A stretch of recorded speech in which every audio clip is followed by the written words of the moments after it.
सर्वप्रथम सभी को नमस्कार। आप जानते होंगे कि भारत देश की अनूठी संस्कृति है, अतिथि देवो भव। इसी क्रम में मैं श्रेया शुक्ला कक्षा 11वीं अ से कला एकीकृत परियोजना कार्य लेकर प्रस्तुत हूँ। तो चलिए चलते हैं मणिपुर राज्य की ऋतुएं एवं खान पान के सफ़र की ओर।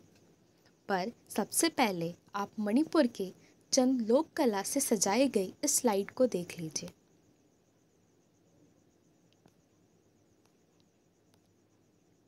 यात्रा में अब हम आगे बढ़ते हैं और चलते हैं हम अब अपने मुख्य शीर्षक की ओर।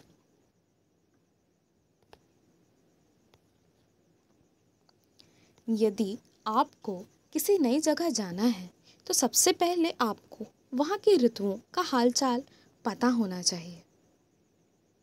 मणिपुर में मुख्यतः 4 ऋतुएं जलवायु के आधार पर पाई जाती है। यह क्रमशः है शीत, ग्रीष्म, वर्षा एवं शरद ऋतु। मणिपुर में विभिन्न प्रकार की ऋतुओं का चक्र चलता रहता है, जिससे 2-3 महीने में मौसम बदलता रहता है, जिसके कारण यहाँ ऐसे कई दुर्लभ पेड़ पौधे और फूल पाए जाते हैं जो विश्व में कहीं नहीं। बसंत ऋतु, जिसे ऋतुराज भी कहा जाता है, यह आकर्षण का मुख्य केंद्र है, परंतु सुंदरता के प्रभाव के साथ अभाव भी साथ साथ जुड़ा है।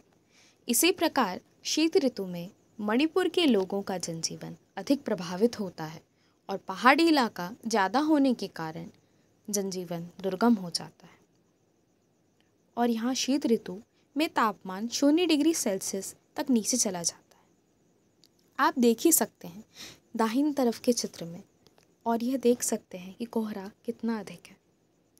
ग्रीष्म ऋतु, यहाँ मार्च से लेकर जून तक की गर्मी रहती है, परंतु सबसे गर्म महीना मई का होता है। आप दाहिनी तरफ के चित्र की ओर देख ही सकते हैं और तापमान का अंदाज़ा स्वयं ही लगा सकते हैं। वर्षा ऋतु, मणिपुर में औसतन वर्षा 146 सेंटीमीटर तक होती है। आप देख सकते हैं और यह बहुत ही मनोहर होती है। और जुलाई के महीने में वसंत आता है और ये चेरी ब्लॉसम का पेड़ आप देख ही सकते हैं।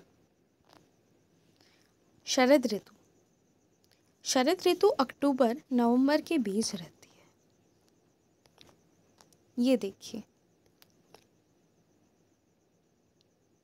आप मणिपुर आएं और यहाँ के पकवानों को न चखें तो कुछ अधूरा है।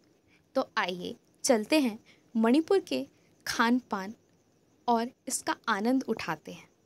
यह मणिपुरी थाली है और मणिपुरी थाली और मणिपुरी खान पान की अपनी अलग ही विशेषता है। मणिपुर के खान पान में मांसाहारी और शाकाहारी दोनों ही तरह के भोजनों का उपयोग किया जाता है। इसे चावल, हरी सब्जियां और मछलियों द्वारा परोसा जाता है और यह मणिपुरी ओशाप थाली है। आप देख सकते हैं जिसे केले के पत्ते में परोसा गया है।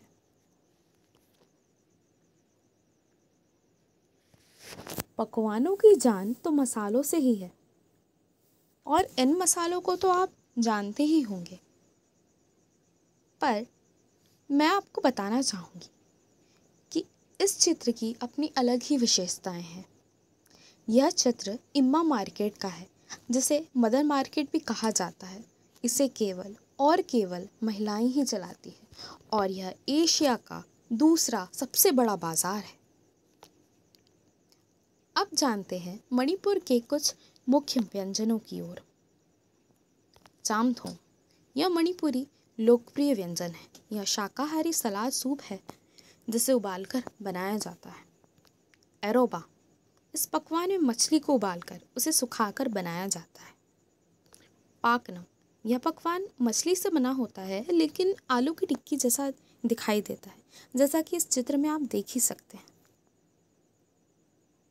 सिगंजू, यह एक प्रकार का मणिपुरी सलाद है जिसे विभिन्न प्रकार की सब्जियों द्वारा बनाया जाता है और इसमें गंगो पत्ती का मिश्रण होता है। चना कोंघाव, आपने खीर का स्वाद तो लिया होगा, पर कभी बैंगनी रंग की खीर खाई है आपने? नहीं ना। यह बहुत स्वादिष्ट होती है। यह खीर चावल, दूध और कुछ फलों को मिलाकर बनाई जाती है, जिसे चहाओ खीर कहा जाता है। और चखो अमूबी नाम के चावल का इसमें प्रयोग किया जाता है। मोरोक मेटपा, यह एक स्वादिष्ट मसालेदार चटनी है। यह प्याज और हरी मिर्च को मिलाकर तैयार की जाती है।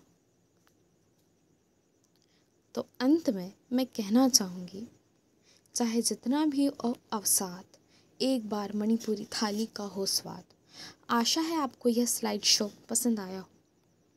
मैं अपने प्राचार्य महोदय श्री पंकज कुमार जैन एवं विषय अध्यापिका श्रीमती वीणा मिश्रा, स्नातकोत्तर शिक्षक हिंदी के प्रति हृदय से आभार व्यक्त करती हूँ, जिन्होंने विषय को समझाने और उसे विस्तार देने में मेरी कदम कदम पर सहायता की है। धन्यवाद।